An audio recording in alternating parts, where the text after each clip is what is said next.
जैसे सर्दियों के मौसम के जाने के बाद जमी हुई बर्फ पर गर्मियों के सूरज की रोशनी से पहली दरार पड़ती है तो वह एक नए मौसम की शुरुआत का संकेत होती है। वैसे ही भारत और कनाडा के संबंधों के बीच जमी राजनीतिक बर्फ को पिघलाने का काम किया है कनाडा के प्रधानमंत्री मार्क कार्नी के प्रधानमंत्री मोदी को दिए G7 सम्मेलन के न्योते ने। तमाम कूटनीतिक तनावों के बावजूद कनाडा के प्रधानमंत्री मार्क कार्नी ने प्रधानमंत्री नरेंद्र मोदी को 15 से 17 जून 2025 को कनाडा के अल्बर्टा प्रांत के कानानास्किस में आयोजित होने वाले 51वें G7 सम्मेलन में आमंत्रित किया। यह आमंत्रण केवल औपचारिक नहीं बल्कि भारत की वैश्विक ताकत, उसकी अर्थव्यवस्था और अंतर्राष्ट्रीय मंचों पर उसकी भूमिका की स्वीकारोक्ति है। इस फैसले ने दोनों देशों के रिश्तों में नई गर्मी ला दी और पूरी दुनिया की नजरें इस ऐतिहासिक निमंत्रण पर टिक गई। अब असली सवाल यह है कि भारत को G7 में क्यों बुलाया गया। सबसे पहली वजह है भारत की अर्थव्यवस्था।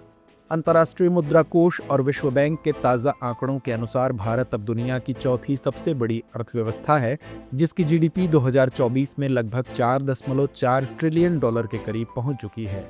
भारत अब दुनिया का सबसे बड़ा आबादी वाला देश है, जिसकी जनसंख्या 1.43 अरब से अधिक है। भारत की 68% आबादी कामकाजी है और 65% आबादी 35 साल से कम उम्र की है। युवाओं की यह फौज भारत को वैश्विक आर्थिक इंजन बना रही है। वैश्विक आपूर्ति श्रृंखलाओं में भारत की भूमिका इतनी अहम हो गई है कि फ्रांस, ब्रिटेन, अमेरिका जैसे देश लगातार भारत के साथ रक्षा, तकनीकी और आर्थिक साझेदारी को और गहरा कर रहे हैं। यही वजह है कि इस बार G7 के बाकी 6 देशों ने कनाडा पर दबाव बनाया कि भारत को टेबल पर होना ही चाहिए। कनाडा के प्रधानमंत्री ने भी साफ कहा कि भारत के बिना वैश्विक राजनीतिक चर्चाएं अधूरी रहेंगी, क्योंकि भारत न सिर्फ दुनिया की सबसे बड़ी जनसंख्या और चौथी सबसे बड़ी अर्थव्यवस्था है, बल्कि वह सप्लाई चेन के केंद्र में भी है। यह आमंत्रण ऐसे वक्त आया जब 2023 में कनाडा के सिख नेता हरदीप सिंह निज्जर की हत्या के बाद दोनों देशों के रिश्ते बेहद तनावपूर्ण हो गए थे। दोनों देशों ने एक दूसरे के राजनयिकों को निष्कासित किया, आरोप प्रत्यारोप चले और 4 भारतीय नागरिकों की गिरफ्तारी भी हुई। लेकिन इन तमाम मुश्किलों के बावजूद दोनों देशों ने अब सिर्फ पिघलाने की पहल की है और कानून प्रवर्तन संवाद को जारी रखने पर सहमति जताई है। भारत और G7 के संबंधों की बात करें तो भारत को 2019 से ही लगातार G7 शिखर सम्मेलन में आमंत्रित किया जा रहा है।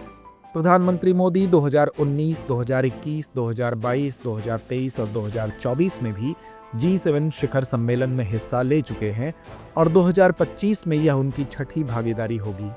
भारत की भागीदारी से G7 की प्रासंगिकता भी बढ़ती है और वैश्विक समस्याओं के समाधान में विविधता और समावेशिता आती है।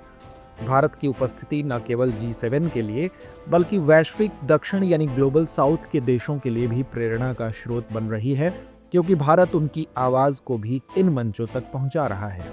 G7 आखिर है क्या? G7 यानी ग्रुप ऑफ 7 दुनिया के 7 सबसे विकसित और औद्योगिक देशों का अनौपचारिक समूह है। Canada, France, Germany, Italy, Japan, United kingdom और संयुक्त राज्य अमेरिका। यूरोपीय संघ भी G7 बैठकों में उच्च स्तरीय भागीदारी करता है, लेकिन वह मेजबान नहीं बन सकता।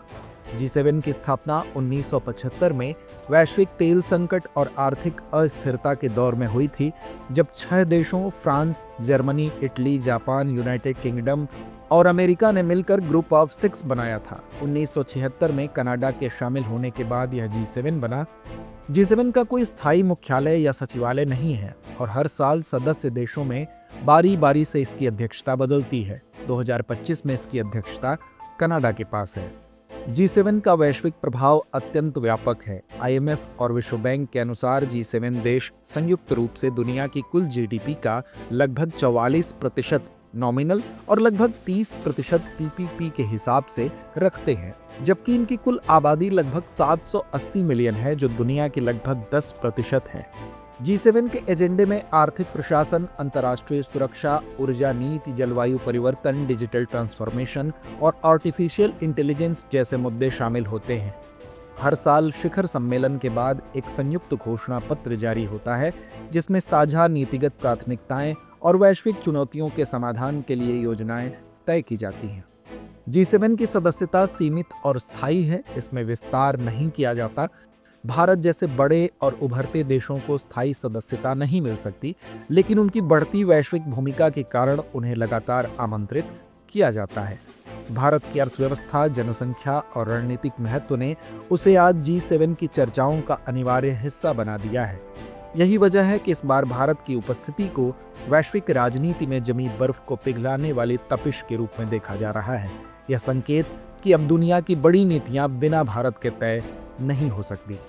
व्यूअर्स, चर्चा को यहीं विराम देते हैं और नोट करते हैं आज का सवाल। भारत और कनाडा के रिश्तों में सुधार और G7 शिखर सम्मेलन में भारत की उपस्थिति के बीच के संबंधों पर चर्चा करें।